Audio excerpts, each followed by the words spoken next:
episode of the Whiteboard Game, the boys talk about song introductions. I'm glad that I'm not.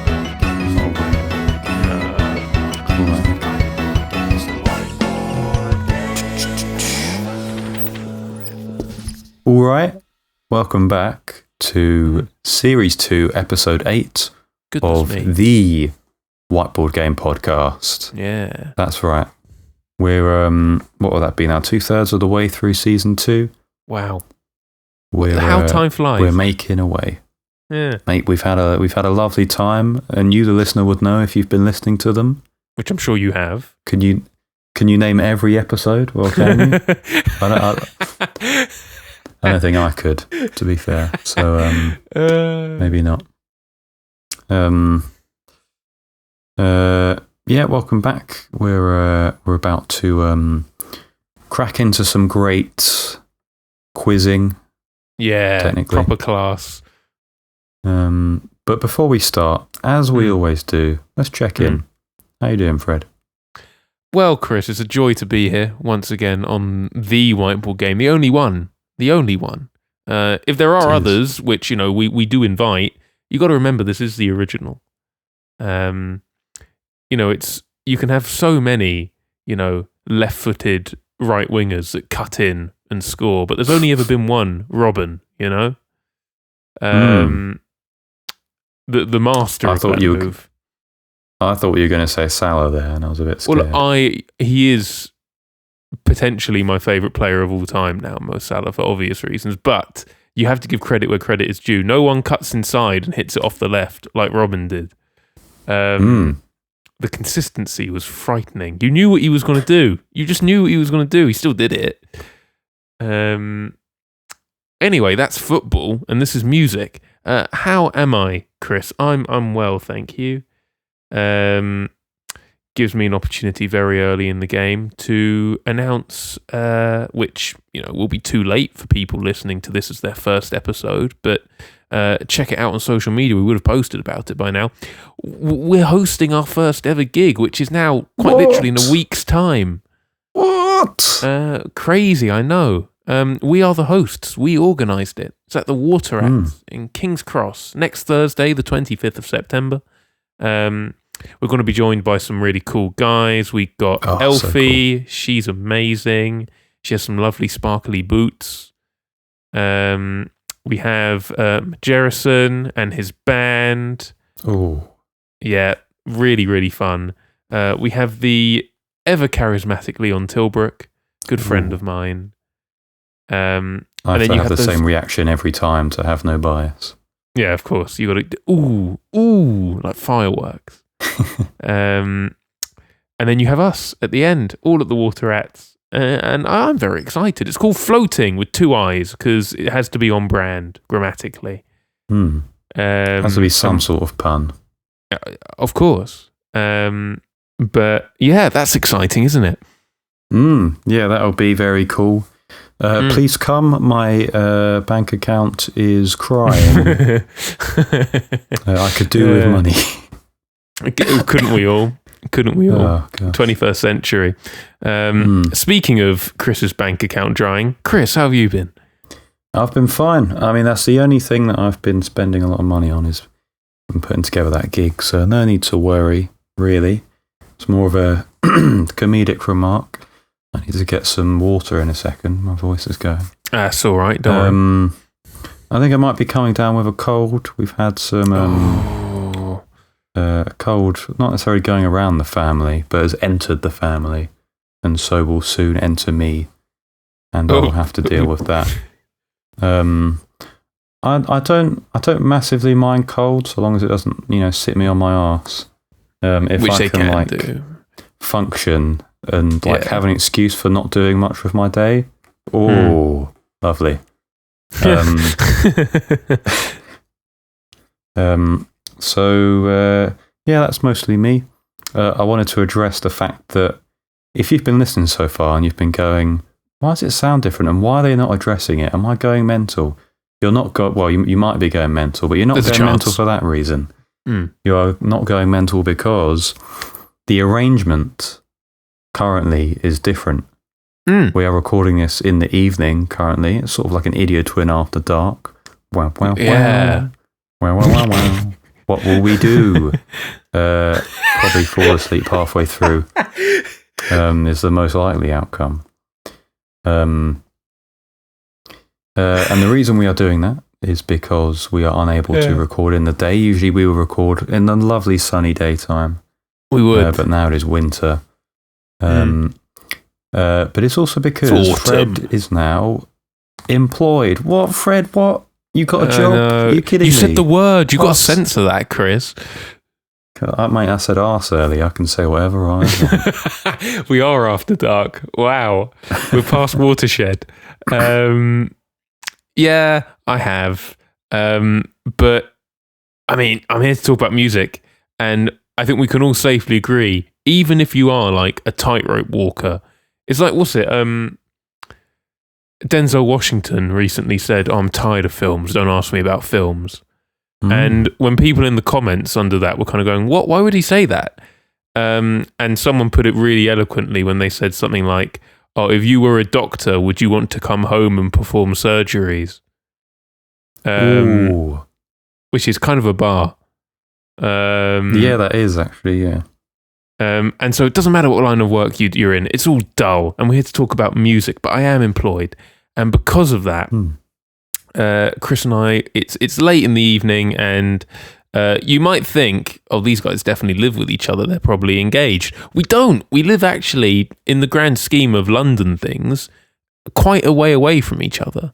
And due to it not being entirely tenable at this time of the day that we're recording things, it is remote. So we're both recording from the comfort of our homes, electronically, across this isn't an endorsement, but across Discord. And yeah, that's why it might sound a bit differently, but it does feel special to do this. That's a segue for you. That's a segue. Oh, I'm not used to this. It does feel special. Well, my mic, I think the main thing is my mic is different. That's why it might sound a bit different. I don't own the mic I use when we're recording at Fred's. If I did, I would be using it, but I'm not. So I'm not using it. I hope that is clear. Yeah, this is actually the mic I use to record backing vocals, and because it don't need to be massively pristine, I can get away with it. You sound great. But as you said, this is very special because it's like a back to our roots sort of thing. This is how we used to do it back in the day. Well, much further apart at universities in the south and the north of England. It does feel special, and I hope those vibes are coming across to you, and you're not sort of going, why does Chris sound so much worse? There's like no low end in his mic. The only reason I listened to him is because he had a nice voice, and half of that was because his voice was deep, but his voice isn't even deep anymore because his mic isn't. Well, and look, if that is how you feel, just try and understand that this is taking us back to some, I think, quite happy memories of when you'd be slogging through some uni work, but then you would know that it was coming up to that time of week. We did this weekly, guys, not monthly. That's how much music we had to talk about then. Since then, there's been no new music. We're running out. But yeah, we did a weekly session, and it was late in the evening, and so you had the cold, hallowed winds of Cumbria rapping against my Lancastrian windows. But then you had maybe the more mellow breeze of a southerly Surrey wind outside where Chris was. And we played this game. And it was so far back in the dark ages, I actually used to use pen and paper at that point, which felt beautifully authentic. And here we are now, digitized. How horrible. Stuck to the screen. Yeah. That doesn't bother me totally. I've always been digitized myself. But anyways, you're probably wondering, what theme is it today? They haven't even talked about when will they start? When will it end is probably more so what you're wondering. The theme today is, why don't you tell them the theme, Fred? Oh, sure, I told them the theme. So today's theme is intros only. We have, as ever, given each other 10 extracts. We still have to guess the artist, composer, band, whatever, the title of it, the genre, and the year. But it's only intros that we have restricted ourselves to. And so we've tried to pick some interesting ones, some fun ones. It's been cool. We're going to talk about them now. Absolutely, yeah. I mean, I can't speak for you, but mine aren't, I would say, my favourite intros, but they are intros I like. I think, I'll tell you what, I mean, it will become apparent as we talk about them. There are two that I've chosen that I would say are probably my favourite intros outright. They're like tied for top. And then after that, it was just like, what other ones can I think of that are interesting? Yeah, exactly. I mean, I think if I were to put more effort into it, let me just move my mic cable, it's getting in my way a little bit. If I were to put more effort into it, I think I would come up with more, but I'm lazy. So I've come up with, I mean, they're still good, they're still intros, I can still talk about them, I'm not going to waste your time by any means. No. But I wouldn't say they're favourite, just covering my bases in case I get taken to court at some point in my life and I get sued because I said that these were my favourite intros when they weren't. You can get sued for anything nowadays, is what I hear. I was going to say, it'd be quite a strange case, but maybe you can get sued for anything. I don't know. Okay. I don't know what to do with this cable. It's in everyone's way. And by everyone, I mean me. Okay. He's a Shall busy we guy, begin? Chris. Yeah, we should. Okay. You did tell me how this worked last time of one person intros and the same person goes first. It looks like it is. I was thinking the exact same thing. I literally can't remember what it is, but I do think that the same person does go first. So I need to guess yours to start with. Yeah. Yes. Okay. All right. Let me remind myself. Lots of mouse scrolling and things happening and stuff. Yeah. So, your first extract. Yeah, my first extract is one I have heard before. You have? Because I've listened to this album. I know it's an album you like quite a lot. It is by a band called Grizzly Bear, who I know you like a lot. The biggest point of contention for me is I don't know for sure the title. It's one of the titles off of that album. Yes, it is. I thought it might have been. There's a few that I thought it might have been. I thought it might have been Brother. I think that's one of the titles. I went with Reprise though. Reprise. That was the first one that came to my mind. I said it was chamber pop. I feel like that's sort of one of the big Grizzly Bear genres, I feel. Absolutely. From my limited knowledge of them. And 2006 was when I said it came out. That is my guess. Yeah, nice. And it is the 3 points where you would expect to find them. Okay. So, it is Grizzly Bear. Chamber pop, for me, they're kings of chamber pop, but I mean, that's also by my own bias. And it was 2006 because it's off the album Yellow House. This is the opener, Easier. The songs you were thinking of, Reprise fine. Little Brother is the one you're thinking of. Little Brother. With that, as I've come to expect, fantastic Daniel Rossen guitar opening. Very underrated guitarist. I just love Daniel Rossen. But I have chosen this for the intro game. And, as we're talking about this, if anything takes your interest, I should say this every game, really, if it's not obvious. Go and listen to the stuff. Give it a go. See if you like it. It's a great place for recommendations, is the Whiteboard Game. We're not even telling you to listen to the full song necessarily. You just do a trial period of the intro and then keep listening if you liked it. Easier as the opener, I think, is tied. It's one of those two that are tied for me for greatest intro I've ever heard. Wow. It's just something about it. It's so atmospheric. You feel like you're floating. And they have a knack of recording things in places that make them sound even prettier. I know that for Vecatimes, they recorded a lot of it inside a church, for example. Oh, wow. But like the echo on that piano, which just hammers out these extended chords from this sort of woodwind cloud. I think cloud is a good word, actually. It's just gorgeous. It's just gorgeous. And when I listen to Grizzly Bear, and I'll extend it to Beach Boys, like the two kings of chamber pop, I'd say, and chamber folk, I am reminded of a Rimsky-Korsakov, I believe, quote, where he said, to paraphrase something along the lines of, you can teach everything in music, but you can't teach orchestration. The ability to know what to give to what instruments, how many of which instruments to put in the ensemble, that kind of thing. Grizzly Bear, each of them, the four lads, just have this ability just to... It's something you can't train, just to hear things and go, well, that's what I want, and so I'm going to make it happen. Their use of ensemble and almost orchestration, because that's how delicate I think they handle it, is sublime.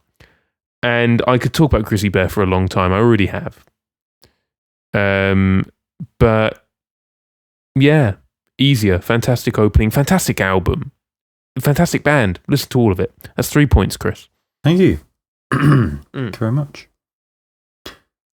Yeah, I can't remember. You've played quite a few from that album. I can't remember if one of those was, I definitely was easier. have. But I did recognise it. It's just, there's something about that intro. I mean, I love the song generally, but that first minute or whatever, it just takes me somewhere. I don't know how else to explain it. I'm gone, and nothing can hurt me. Speaking of things hurting people, your first one hurt me because I didn't know it. Much opposite to you knowing mine. It sounded... Well, I mean, it's quite... I'm sorry for my sort of deep south laugh there. But it sounded instrumental, and that's such a redundant thing to say because it was instrumental. But what I mean is that from the intro, I couldn't necessarily imagine vocals coming in. And so what I've said is, because maybe you know more about them than me, maybe you've listened to more of them than I have, or you're just more familiar, I said it was Godspeed. You, Black Emperor. Because I'm thinking, those guys have intros. Like, they have like 5-minute intros. It would make sense for Chris to choose one for this game, maybe. And then I just went for the title of one of their albums, Yankee UXO, UXO. From the year 2000, not much has changed, but they live underwater, 2000. I said post-rock because that's what they do. But the way the guitar was being played, I kind of said slowcore. So, yeah. Isn't it 3000? It is, but just whenever I hear a flat 1,000 year, I just immediately go to not much has changed, but they live underwater. Fair enough. That might be a new Whiteboard Game catchphrase. I do actually like that song. Yeah, it's decent, yeah. Don't diss it, it's fun. I said nothing. Yeah, it's not Godspeed, but it's a good shout. I love the album cover of Yankee.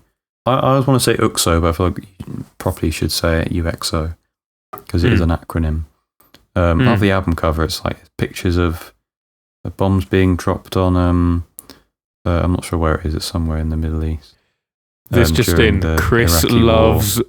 bombs, and he loves dropping bombs. In the same way that I would like like a painting that evokes that sort of thing, because it's the message behind it, you know.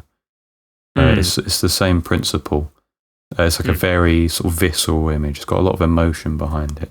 Yeah, absolutely. Although when you do first look at it without knowing the context, it does look like a plane, I won't lie. It does, it does. The way that the bombs look. But it's not that. I didn't mind Yankee UXO. I think the fact that they didn't, it's all like instrumental. There's no like interesting, like sampley sort of stuff that they have on other ones. So I was never that into it, but didn't mind it all the same. That is not Godspeed. This is a band who I've not been able to catch you out with for a while. Actually, you've been getting them right for quite a long time, and it was in this sort of game that I felt would be my best chance to. This is Pavement. It's Pavement. One of my favourite bands. It's a track of theirs called Grounded. I would have given you slacker rock / indie rock, and it came out in 1995, so I will give you a point for 2000. Yeah, that's fair. That is where you get a point. This is off of Wowie Zowie. I can't remember if I've used anything off of Wowie Zowie with you before. I'll tell you what, Chris, you've used so much Pavement, it all blurs, which is probably the same for me using Grizzly Bear, so you might have done. Yeah. But if there were to be an album that was, because they're not necessarily known for their intros, Pavement, I would argue. Like they've got some decent ones, but in my opinion, this is their best one. If you were to ever find an album with their best intro, I think Wowie Zowie would be that one. Just has such a myriad of different things going on for it. By the sounds of it at the time, when it came out, it was seen as like a stoner record. Because I think okay. The reaction to it was lukewarm. Because they had their big, Crooked Rain, it's a big album. People thought, they're going to do that again. And much like all of the cool bands, they said, nah, we're not going to do that. We're going to make an hour's worth of just weird rock music.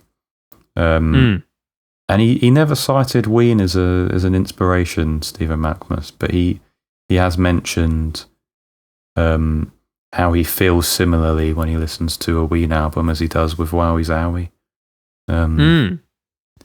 In terms of, he feels like they're trying to do similar things in terms of, doing many different things, you might say.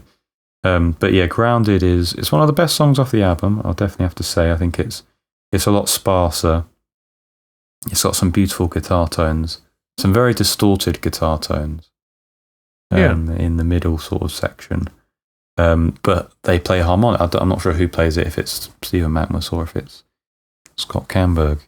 But they've got, just beautiful harmonics. And with all of the distortion on it, it's gorgeous. I think Pavement, to me, have always been a band who, they do have 5 members, but in every song they have, it feels like every single one of those members have a really important part to play. And they're contributing a lot to the song. I love this. I should probably talk about the intro. I love this intro because you get sort of this sort of steady, I guess like 8th note semi-quaver guitar part that you don't know at the time. Yeah, it is pretty. You don't know at the time, but it's playing the second note in the scale that it's in. So it's playing the sub supertonic, technically the name. So it's playing that note. And you think, good music knowledge. It sort of blurs the harmony because you don't know what key you're in at the start. It's just one note. So you think, okay, where are we going? And then the bass comes in, Mark Ibold, and he plays note 4, which doesn't necessarily link to a chord when you play. If you were to have the it's all theory jargon. What I'm trying to say is it doesn't lend itself to a chord, and so you're not expecting it to happen. And it's that sort of, I wasn't expecting that. That's really cool. that I love about it. And I suppose it's something you can only really feel the first time you listen to it. Because when you hear it again, you go, oh yeah, no, that's just how the song is. Yeah. That's just how it is. Yeah, I know what's going to happen now. Yeah. Yeah. Once again, just have a love for how Stephen Malkmus writes. I think he's got a very unique way of writing. And I appreciate his wordplay. And again, I've said it before, I think it's something you really appreciate yourself, Fred. So I look forward to when you delve into Pavement yourself. But for now, I figured we were going to have these awkward moments on the podcast. No. What I'll do from now on, should the pause happen, I will just go. You go. I'll just tell you. You can go. Okay. All right. Well, we've sorted that out. Anyways, 1 point for you. Go ahead. Thank you. No, look. All I was going to say is, it's another mention, and maybe I should timestamp this for you as I'm listening through to all the old episodes. Every time I mention the list, and you can have a little compilation of Fred mentions his list instead of listening to music for 2 minutes and 13 seconds or something. And this is going to be another one where I say that I have made really, really good progress with my massive list of music to listen to this year. And so Pavement, with every day, gets closer than before.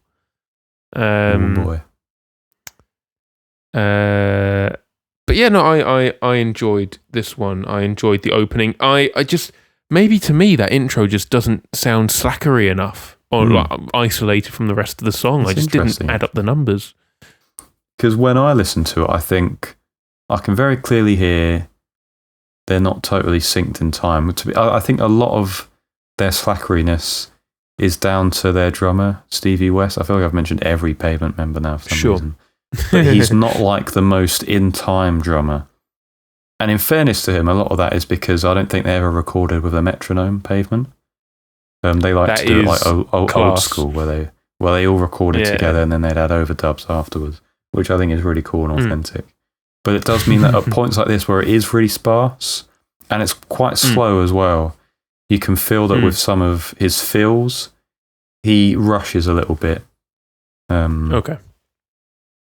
And there's a bit of push and pull there. So to me, it does sound a bit slackery. I thought that might tip you off, but it hasn't. So it did not. Maybe, I don't know. You'll have to get into Pavement to continue to stump me. Let's say that. Yeah, to unlock the Pavement DLC of actually knowing when it's them. Okay. Moving on to your second extract. Yeah. This is a song you have... I can't remember... You've used it before. Yep. I think it might have been in like an instrumentals round that we might have done before we started recording. So that's cool. I believe I remember it being Genesis. I think I actually... way back in the day, I made like a Whiteboard Game Hot Picks playlist where all the songs I liked from when we used them and from when we played with groups of friends as well. I put different songs in there and just recollect on it really. And this was one of them, so I think that might be why I remember it well. I believe it's called... It is called this, isn't it? Firth of Firth. I think that's it. Prog rock, because it's Genesis. 1972. I want to say it's off of Selling England by the Pound. I have a recollection of that album cover and this song together in my mind for some reason. I accepted very quickly when I was putting together my extracts for this intro game that there were two I was going to use because I wanted to do my two favourite intros currently in my life I've ever heard. And I made peace very quickly with the fact that the lowest score you were going to get out of them was 6 out of 8. You've got 7 out of 8 because you've got 4 points here. It is Genesis, exactly correct, Firth of Firth. Prog rock, 1973. It's almost a pristine answer. You're just 1 year out. This is off. It's not the opening track of Selling England by the Pound, which I could have used, but it would have been even more obvious because it's just him singing with no backing. In the very, very, very English-sounding young Peter Gabriel voice. It makes sense you remember it from the early days because I properly connected to Selling England by the Pound whilst at uni. I had, the clock I have next to me by my bedside still. It was when I first bought it, took it with me to uni because it also has a CD player on the top of it. And when I would do my washing up or making the bed or whatever, I'd put something on. And Selling England by the Pound was one of like the 7 or 6 CDs I took up with me in first year. And I just kept playing it. And I love it. And it is one of my favourite intros of all time outright, I'd say, along with Easier by Grizzly Bear. Quite different in that it's much more prouder, much more certain of itself than Easier is. It's very hazy, the Easier opening. This is just Tony Banks on piano having a mad one. I think it's mostly in like 11/4 or something. But it's Tony Banks, so he doesn't care. He just does what he wants. It's so good. It's so good. In a way that you kind of wish it was the whole song at times, just him playing this piano bit. But yeah, I mean, look, I don't have much to say on it other than, please, it's like a 2-minute, minute and a half intro. Go and listen to it. Actually, I lie. I have one thing to say that's interesting. Actually, I lie. I have 2 things to say that are interesting. in before 3? No third, not yet. Third of fifth, no. The first being that when I come to write Idio Twin songs, and I think about how I structure them, I put a lot of emphasis, I think, on having a good intro and a good outro. You do. I like them to be really effectively made. Sometimes of a decent length as well. That is a consequence, I think, of having the prog rock heritage. You can say it in the Chiellini voice if you want. This is prog rock heritage. It's what my dad used to play. It's what he loves. So I used to hear it all the time when I was growing up. And it's these bands that are so comfortable to stay in an idea at the start of the song to set a scene fully, and then to just absolutely milk a big ending at the end of a song.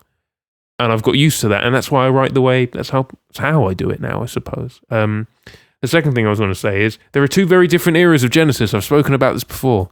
This is the early days, the prog era, the weird era, where Peter Gabriel comes out on stage dressed like a flower and sings songs about giant weeds that come and eat you. All very fun. Not quite Phil Collins doing, I don't know, what's a popular Genesis Phil Collins song? Jesus, He Doing Knows his Me. best televangelist impression. Well, exactly. Banging song. But they're both really good. But they're just different, and you have to accept that, and then you realise they're both really good. What I can say outright is that they are still the best prog rock band of all time. I'm sorry, Pink Floyd. Anyway, Chris, let's move on before they come and kill me. I think we should. I think that's a good idea. I mean, I've already said this on multiple episodes. If you've already heard me say it and you haven't killed me yet, then I'm probably fine. I did not know what your second one was either. But as I said, I've made peace with the fact that off the first 2, you were going to have quite a good head start, so I don't mind. It's one of those where, because I don't know what to put, I just put something quite random. So I put Fishmans, you know them? It's a nice those Japanese proggers. Yeah.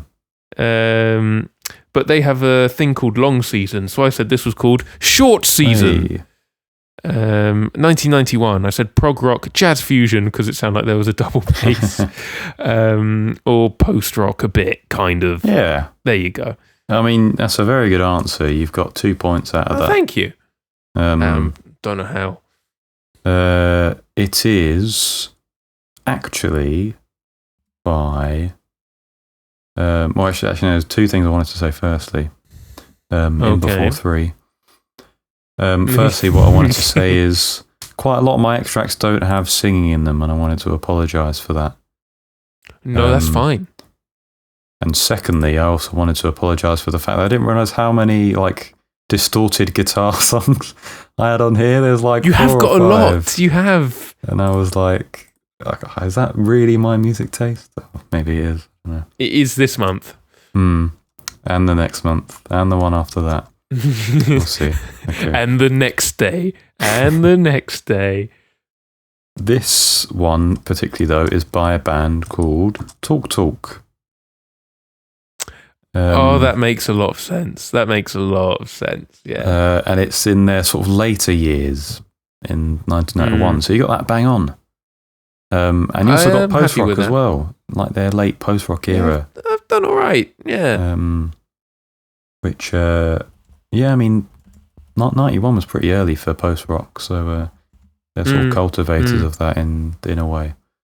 But this track is called Ascension Day.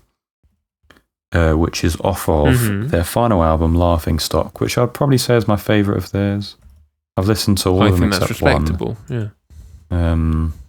Shout out to The Colour of Spring. I think that is an underrated one. It's like their best. It's their best poppy one. The Colour of Spring. Yeah, sure.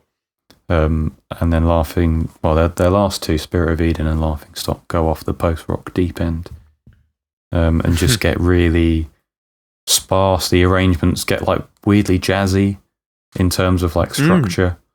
I'm not sure if I can't remember the main singer's name. His name's Mark something, I think. Yeah, very distinctive voice. Very. I'm not sure if he started becoming quite religious around this time. I remember you talking to me about this before. He might have done. Because there's a lot of links to Christianity in not just this album, but the album before that as well. Which is very interesting, and I appreciate the Christian undertones. I think he does it very tastefully.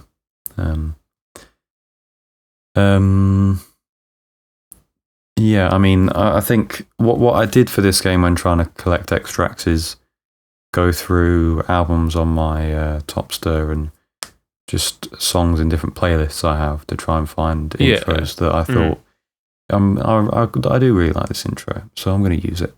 And that was the case with this one, and I think it makes sense to have a post-rock song in there, really, isn't it? Because it's like... Absolutely. It's like stringed out, isn't it? It's focusing on texture.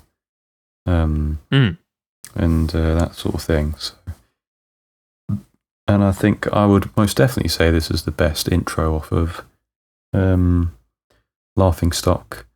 I think a few of the other ones are just sort of like slow burners into the song. And some of the songs just have like 1 or 2 instruments only, and then singing on top of it, and it's like really minimalist.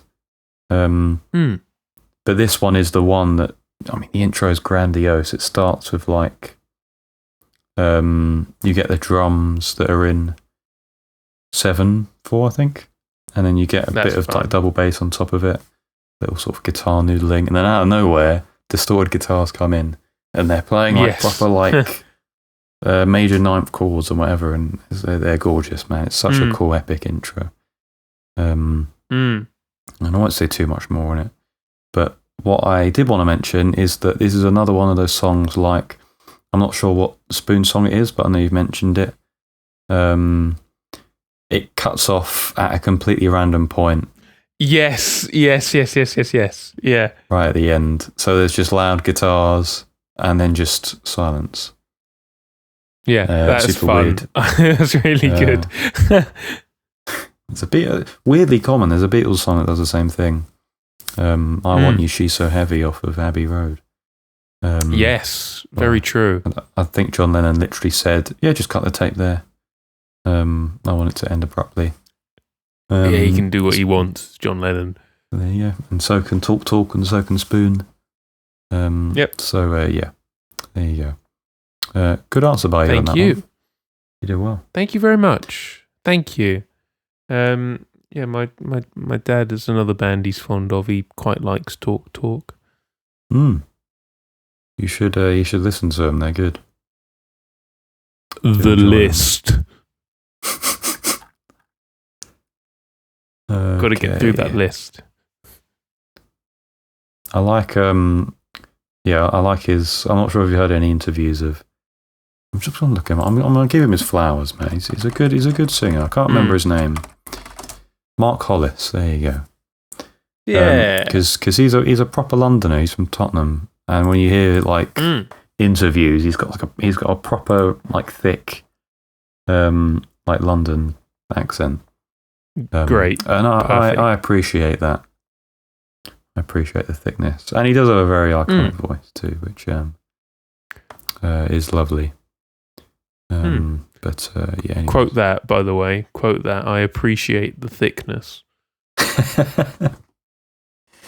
Idiot Win After Dark. What can we say? Just so I don't forget that, I'm going to write that in on my Word document. Chris said, I appreciate the thickness. I'm not going to be allowed to forget that now, I feel. Okay. Your third one. When I first heard it, I thought this sounds kind of lo-fi.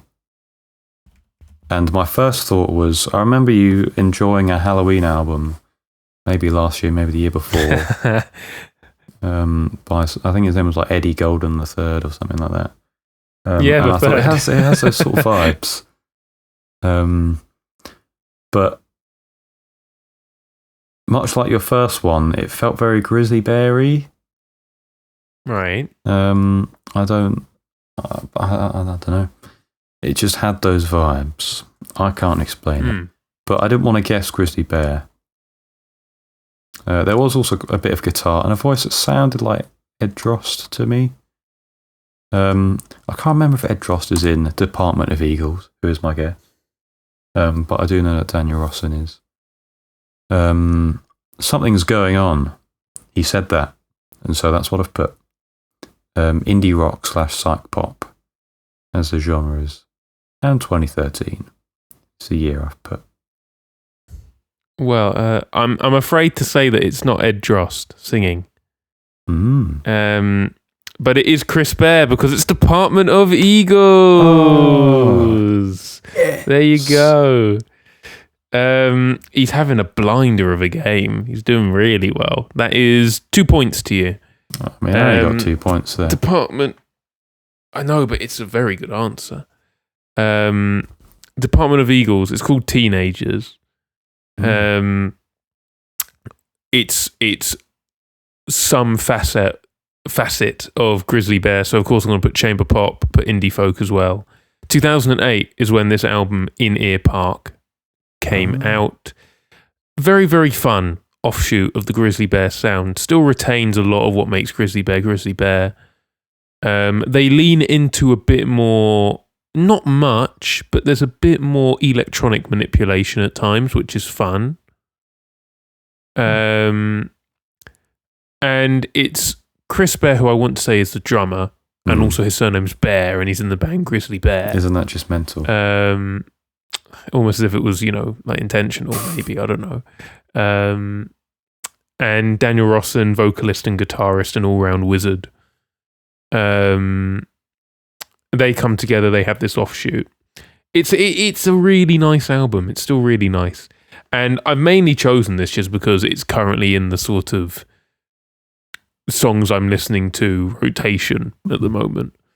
And I thought, yeah, that intro with the sort of reversed piano and then that sort of cello, I think, when it comes in.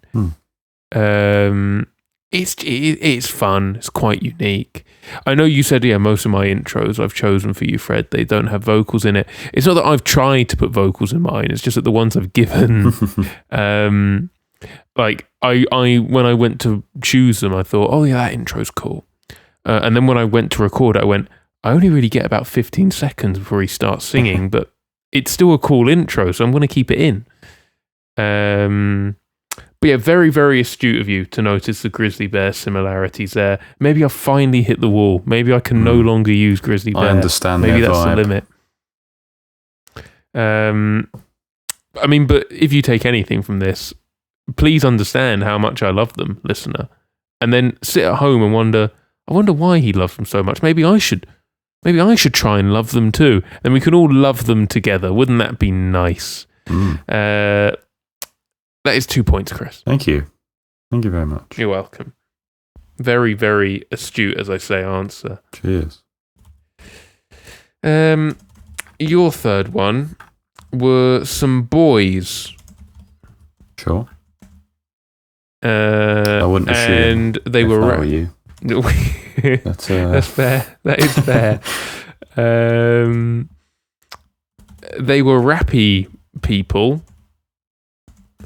But it had the sort of energy and, sort of zest that something you've played to me before had. Oh. And I believe it was the double act of these two gentlemen. Joey Valence. He's not French. It's not like Valence. Joey Valence. And I mean, Brae could also, the way it's spelled, could be French. Yeah. So like they were saying, bust that. So I put bust that. Bust 2024. I said hardcore hip hop because it was like hip hop but with a bit of anger. Yeah, like it goes hard. Yeah.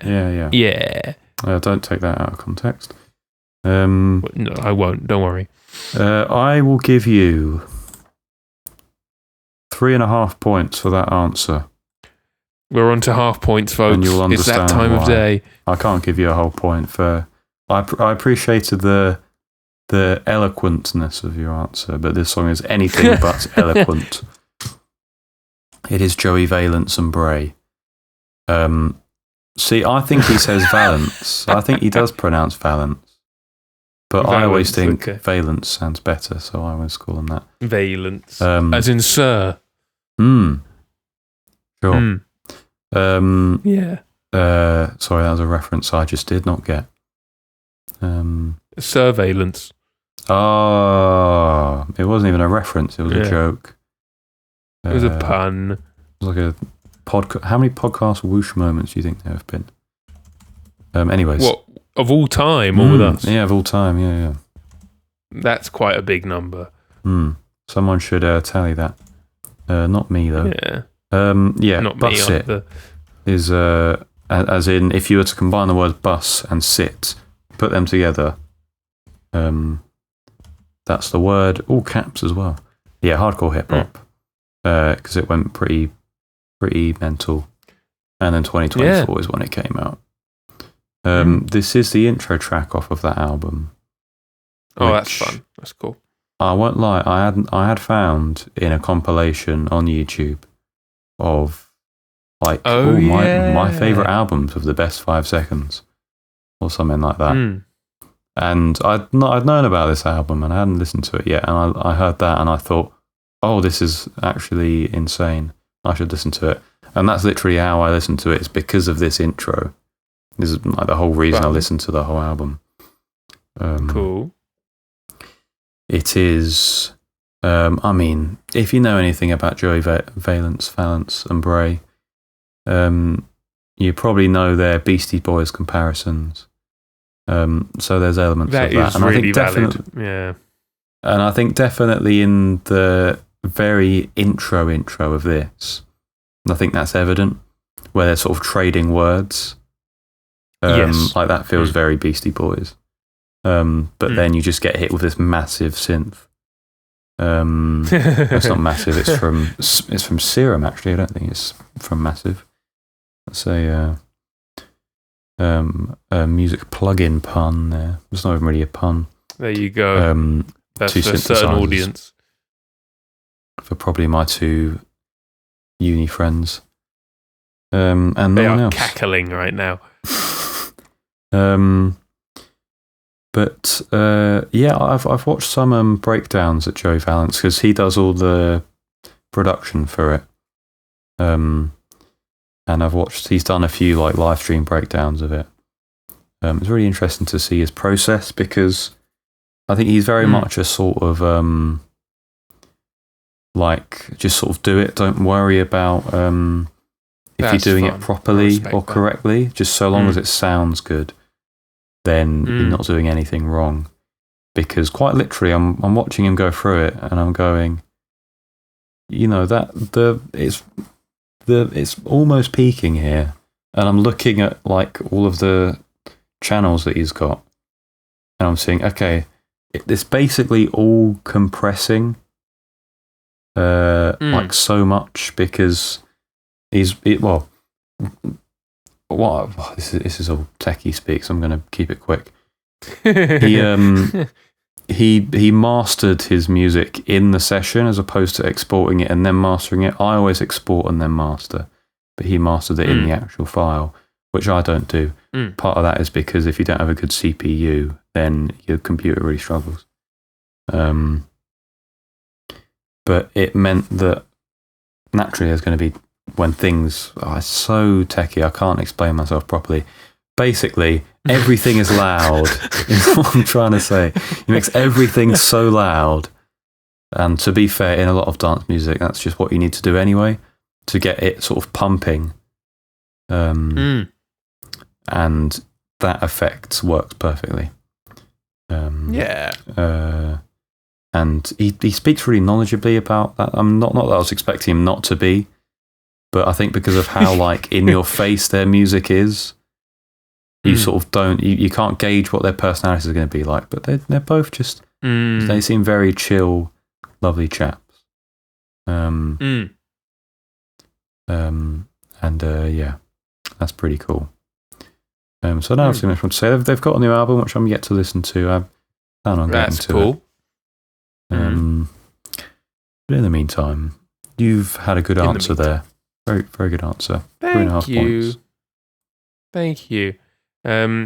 You're on maybe it's like the feeling of throwing the whiteboard game back to the origin days, but you're on a bit of a run of doing music theory and now music tech chats in your answers. We're getting quite technical. Yeah, which is a it's joy hard for when me. those. Thank you. It's hard when those are the sort of things that you like about the tracks, and so when you come to talk about it, those are the things you find yourself drawn to speaking about, and you realise halfway through a lot of the listeners aren't going to understand, because in order for them to understand, you need to do a proper half-hour explanation of like half the things I'm saying, because they just don't make sense to anyone but me. Because,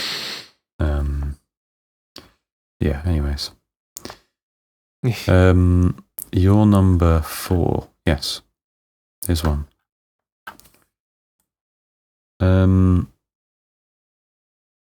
This is, I want to say this was the hardest one out of all of them. I think it's that's from this fair. point I think that's fair. where I'm not, like with the first 3, I thought, not necessarily with Department of Eagles, but fairly confident with my answers, or at least gauge of where I can answer with them.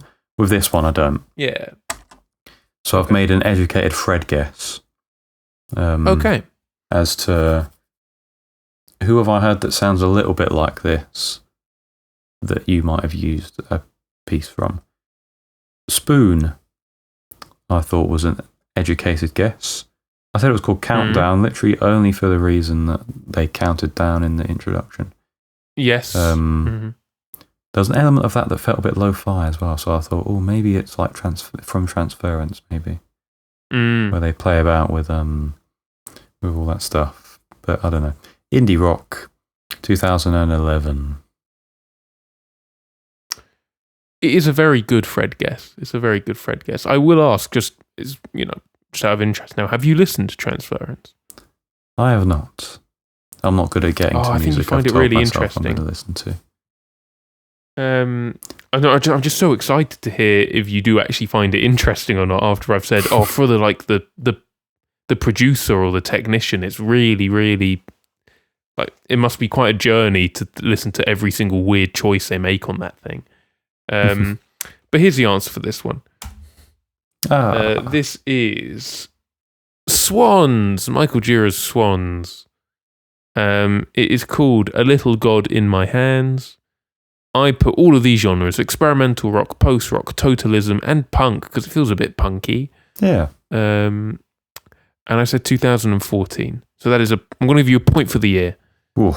Just. Sorry. No. You're fine. I mean, I don't have much to say about this. It's just it's kind of like a last minute bolt from the blue, this one. I'm trying to put stuff together and they went, I haven't used anything from the sort of, well, actually, no, I think I'm giving you something off. That's a complete lie. I've given you multiple things from the post-reunification years of Swans. I have, definitely. But I've never actually given you anything off To Be Kind, I don't think. I don't think so. No. Which is the one that I think everyone, other than Soundtracks for the Blind, really bigs up. This is probably my favourite song off of it. It's called A Little God in My Hands. Don't know why. There's another song on there called Oxygen, which is fun. I think that's just a song about having like an asthma attack or something. Oh. But he makes it sound. It doesn't sound fun. It sounds like it sounds like a panic attack, is what it sounds like. Okay, so it doesn't sound fun. Because it's so breathless, as you would expect. I haven't actually got much to say about this. I like the song. It's fun. I did find back in the day a cover from like a sort of an Eastern European primary school concert. And they all had like kids' instruments, like toy pianos and stuff. And I think maybe because English isn't their first language, the person who was singing it, who was either like a very dainty teacher or a girl who was like I don't know, she was 15 or something. When he does swear in this, she just did it. Surrounded by all these kids. She just does it. But yeah, I'll end this shorter description of mine by, because I don't have much to say, by giving another Fred hot take. It's standard practice. To Be Kind is overrated. Ooh. And that is really going to upset some internet music nerds. Particularly the bald ones with glasses. But it's good. It is good. But I don't really understand why everyone talks about it like it's going to bring you salvation or something. I don't quite get it.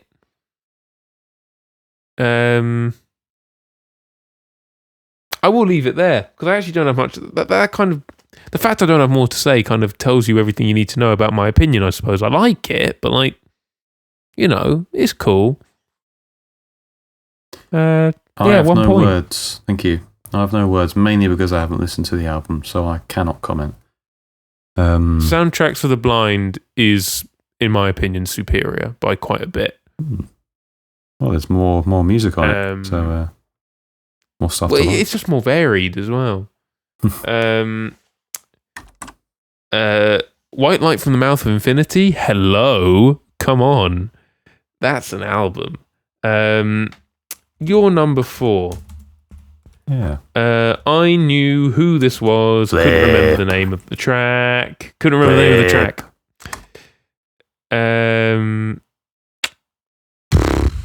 So I yeah, why am I struggling to type this? I said it was John Coltrane. I believe this is. Who'd have thought?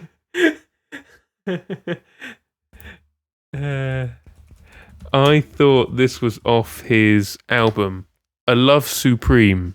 A Love Supreme. A Love Supreme. Oh, I should have cut it before the bass riff. I thought he's definitely going to get it off of that. It's too iconic. They've said A Love Supreme. This has got to be Herbie Hancock. I couldn't remember what this one was called, so I just said sermon because it felt like an appropriate choice. I can't religious term. Yeah, I can't remember the name of the tracks, unfortunately. I do really enjoy this jazz album, and I don't really like jazz generally, but on my jazz scale, this is quite high. I said 1965 and spiritual jazz. Yeah, I'm happy you put spiritual jazz, because when I saw that as a term used for this album, I sort of thought, why? Is that like an actual like common thing? Like I'm not saying it's ill reflective of the album, but I just didn't think that it was popular enough a thing to quantify as a genre. It is John Coltrane. Yeah. It's not Charlie Parker, as I'm sure all of you thought. Oh, it's a saxophone. Oh, it's Charlie. No, it's John Coltrane. The GOAT saxophonist. Oh, he is. He's so good. Acknowledgement is the name of the track. It's the first track off of that the Love sounds about Supreme. right. It's literally how the album opens. And boy, does it open. It's very heavenly. I think it might be like Lydian, maybe. He's back on it. This guy's insane. How's he do it? I can't tell. It feels it's modal jazz in it, so it might have some sort of clue is in the genre. Yeah, speaking of genres, I put spiritual jazz and modal jazz. Yeah. We've gone past the time of bebop, gone are the days of Miles Davis. We're now modal. 1965 is the year it came out. I'm not sure if I've spoken too much about it before. I would probably say it's my favourite jazz album. And that's coming from a guy who's listened to maybe 10 jazz albums. So, not a great figure of authority on that one. But I do heavily enjoy it. I wrote about it for one of my uni I'm glad degrees. you're saying this. Yes. Which is actually how I first listened to it. And a part of me was writing about it because I am Christian, and so I was able to speak on some of the more religious topics, and feel like I was actually writing an interesting essay as well. Although I think I lingered on the idea that because it's a spiritual album, and there's you can sort of view it in the guise of like God is playing through them, like they're giving their instruments to God. Yeah. Which I think partially is a part of the concept of the album. It's just, it's almost like a live album. It's just like this sort of moment in time is captured. And it's religious, so it means that it's God playing through their instruments. I think I lingered on that a bit too, maybe. No, but you wrote enough about it. That's how I got to loving the album. I love McCoy Tyner's playing on it. He plays keyboard. I think it's evident from the intro. His playing is very reflective of like Debussy. That's cool. I like that. Just got such a emphasis on like extensions and like parallel movement. It's gorgeous. I'm not massive on jazz, so when I say it's my favorite jazz album, I'm not saying it's one of my favorite albums of all time. I mean, it's up there, but if 9 times out of 10 I'm going to listen to something else. I feel like I'm starting to do this a disservice now. I don't really know why it's called. I feel like Acknowledgement is more sort of like acknowledging your faith, maybe. Good shout. Potentially. Because I can't remember the other names of the other ones, but I know that the last one is called Psalm, and I always found that really interesting because John Coltrane plays the saxophone very, very differently in that song. Almost sort of like he's just randomly riffing, and it feels like he's sort of singing through his saxophone. As opposed to like having a riff in his mind already and then playing that and then, developing it and playing improvisations on it. It doesn't feel like he's doing that. And I always thought that was very cool.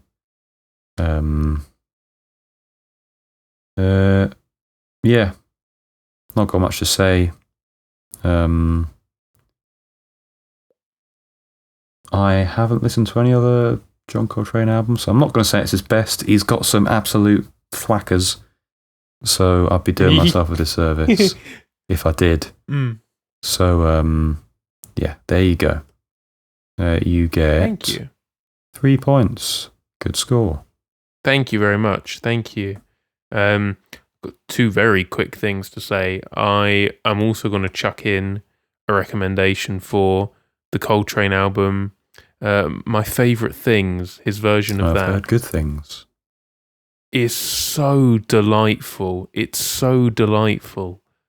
And then my second point again is we are really drifting a wedge between the 2 kinds of commentary we're offering on our tracks. You're really technical, which is so lovely to listen to. For once. And then I come on and I go, this album is mid. You know, I cause controversy and you give this beautiful, eloquent dissection of everything. It is lovely. I think it comes more so from my issue of people pleasing. I think that is. Well, now I think about it, I don't know if you've ever come on and gone, this album sucks. I don't think you've ever done There you go. Proof if proof were needed. Yeah. Okay, anyways. Your number... okay, here we go. Ladies and gentlemen, this is extract number 5.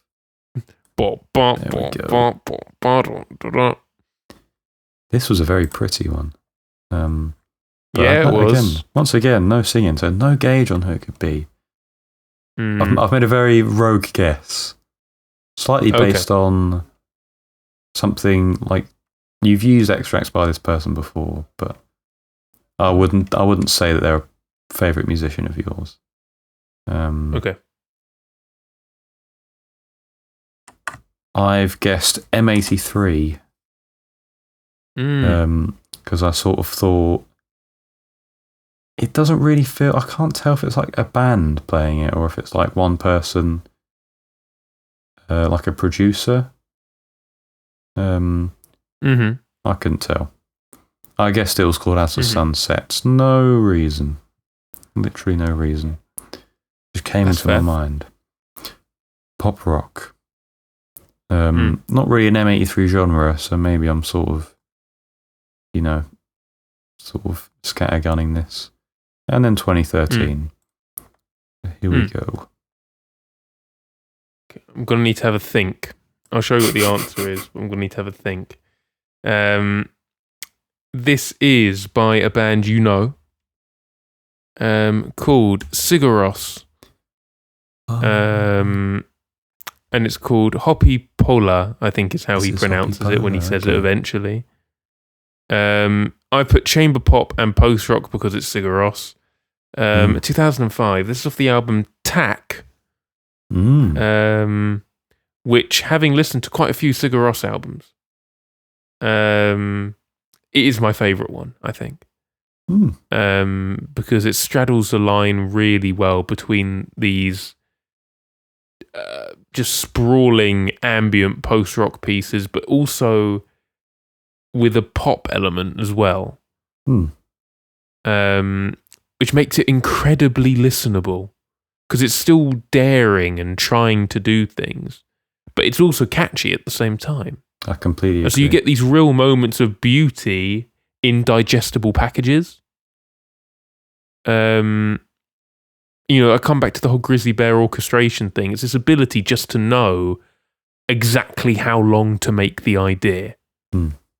And this is, as you said, it's beautiful. The piano on this, it's a stunning song. Potentially one of their most popular ones because of how radio friendly it is also. You know, it's easy to listen to. Not easy listening. That's something else. You can debate whether that even exists. But yeah, what do I have to say about this? I think it's about the joy of feeling young, because the music video's sort of elderly people playing like Knockdown Ginger and stuff. And it's all very sweet, and they're jumping in puddles and things. It's very, very tender. That's a good word actually for this song. It's a tender song. Again, not Tender by Blur, but it's a tender song. What else do I have to say? Do I have anything else to say? Oh, I do. I'm going to regale you briefly with a personal anecdote, which is when I went back to university to visit the Comedy Institute, where I was a very, very active member for quite a while. And I hung about for maybe, was it 3 or 4 days? I can't remember. And during that time, I saw them rehearsing that sketch show, which was being directed by a certain Welshman, the one that you have met. In fact, I'm seeing him on Saturday, which is going to be nice. And he had written something that wasn't even really a sketch show. It was kind of a play, but it was incredibly absurd. So I'm thinking about it now, and it's just kind of, because it's just mental. It was about, the cast was basically beloved children's television characters, especially in the UK. So you had the Teletubbies and Bob the Builder and Fireman Sam and all of this. But everything had kind of gone wrong. Like, Winnie the Pooh was a drug addict, I think, for example. Oh. And it was a murder mystery. But there was this recurring bit he kept coming back to, where Fireman Sam had basically contracted dementia. You got to stick with me for this. You got to stick with me. And he, I don't know how well how big a fan you ever were of Fireman Sam, but I can't remember what the... Oh, mate, massive fan. What was the other main character's name? Like the boy or the young man or whatever he was? I don't feel like such a massive Fireman Sam fan anymore. Because I don't know who you're on about. God. I always thought the second main guy was like the other fireman.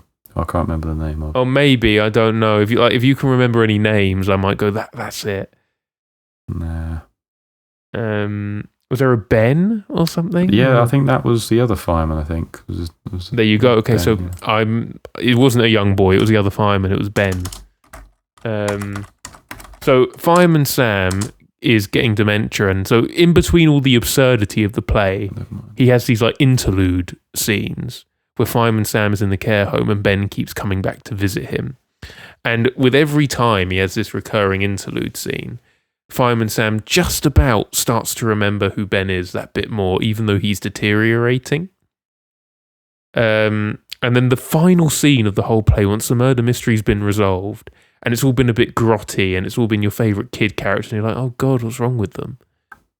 It comes back to Fireman Sam in the care home, and Ben comes back to visit him, as he does in all of these sketches. And Fireman Sam, in this closing one, goes, he has this moment of clarity where he actually recognises Ben. And he goes, oh God, Ben. God, how you've gotten older. But it's not like, he's not mocking him, it's like in a nice way. Like, you know, how good you look, how much you've changed. And then whoever plays Fireman Sam, I think the director, played him. He goes, God, how much you changed. And then he turns to face the audience and he goes, how much we've all changed. And then he played this song as the outro.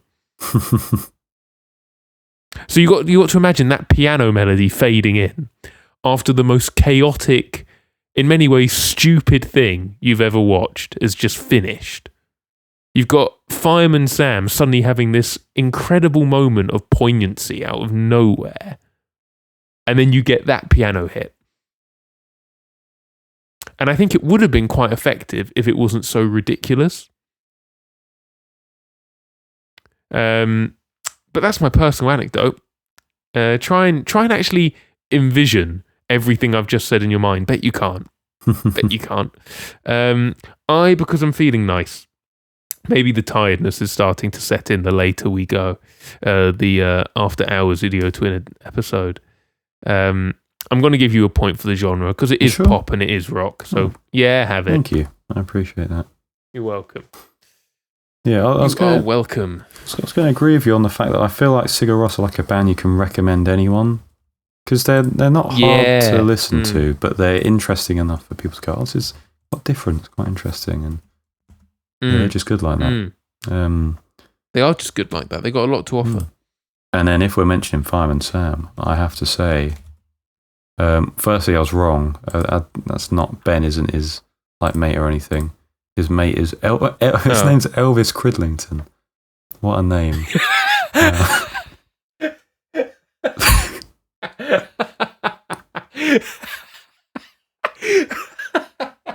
Why did they call him that? He looks a bit like Elvis. I get that, but Cridlington. Did Sam even have a last name? Like, yeah, he did. Yeah, okay, fair enough. But Jones is a lot less interesting than flipping Cridlington. Okay. Cridlington. That's class. That's great. Well, what I was going to say is that for me, the second it's not technically the second series, but like the second iteration is how phrase it of Fireman Sam was my favourite. I think that was the one that I grew up with. The first one was like too old because I'm a noughties kid. Aren't we all? Yeah, shout out, man. But we are. Yeah, good show. Good show. And we come to your halfway point. Your number 5. Ladies and gentlemen, this is for the second time. Extract number 5. I didn't know. I just didn't know. Didn't recognise it. And so I've got a hodgepodge. I originally put The Clash because of how varied I know London Calling to be without having listened to it. So that would explain the title of it. But then I thought, hang on, it's a bit grungy. So I put Pearl Jam, but I left the title as what I had put, which was Berlin Calling instead of London Calling.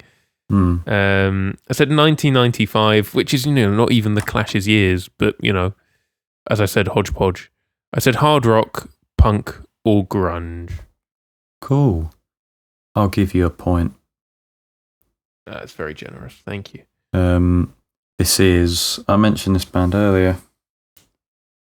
They are quite possibly my favourite band of all time. Ween. Idiot Twin. Oh, I can't believe I've just been weaned on in the comfort of my own home. Mate, some things are inevitable. Yeah, this is a song that was called The Grobe. I don't actually know what a Grobe is. Let's look this up right now. What is a Grobe? Idea. I also don't want to look it up. It feels grim. Look at a grim. Are we going to see images we don't want to see? What's the meaning of Grobe? Dirty work. So I suppose I was exactly right in my thinking, but not like dirty work as in. It's German. Do you know what? Funnily enough, in my Google search, a Reddit thread has popped up actually for the meaning of the Ween song. And someone here says, a hellish nightmare usually induced by excessive drug use. Which makes sense. Well, I mean, I had quite a few songs about drugs, yeah.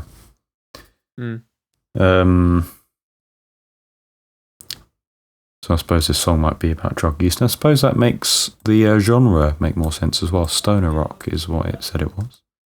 I put indie rock there as well. But I've given you grunge. It's pretty grungy, and I totally see the similarities there. And 2000 is when it came out because this is off of White Pepper, which is okay, a Ween album. I actually find people underrate too much, man. I see. Do you know, I feel like it's almost sort of like a Marmite Ween album, where fans either love it or they really don't like it. And it'll either be because, for example, with me, I just love it, everything Ween. So, I can't get enough. I can't stand but to like this album, Whereas compared to other people who really like the very daring and very weird aspects of Ween, White Pepper is definitely their most accessible album. And so I think the accessibility, I think, hinders people's opinion of them, of this album rather. Which I find weird because there's still a lot of really interesting, weird choices on this album. I mean, it's not a normal song, this song. There's a lot of weird stuff going on. The vocals have a lot of weird effects on them. You've got, I mean, Stroke a Race is like a rapid song. It's super duper quick. But, you know, there's a lot of varied stuff on here. It's definitely got the most amount of normal stuff, but there's still a load of varied stuff on here. And it's got quite possibly their most beautiful recorded song in Stay Forever. So gorgeous. I mean, I gauge the fact that you've listened to a few Ween albums. If you haven't gotten to this, would heavily recommend. You know, the Ween. See, this is what the Ween albums have not ended for you, my friend. This is what I was going to say. I have listened to it. Oh. And I guess it's testament to how I felt about it. I didn't recognise it. Didn't quite click. Oh. Sorry. You're wrong. That's fine. No, it's as I sort of said. If you know, I think it's definitely different to their biggest albums, and I think like say for me, for example, you know, I don't mind dated indie and alt rock sort of sounds. I suppose you're probably more acquainted to them through growing. I didn't really listen to rock growing up, so I didn't have the chance to get sick of it, you might argue. And so when I listen to a lot of that sort of stuff, I don't mind. And I feel like that's Ween's closest thing to that, this album. In terms of the intro, I mean, I didn't, you know, I sort of wanted to pick a Ween song, and I think the intro of this is good. I do like it, and I think it's the most interesting intro on this album, certainly.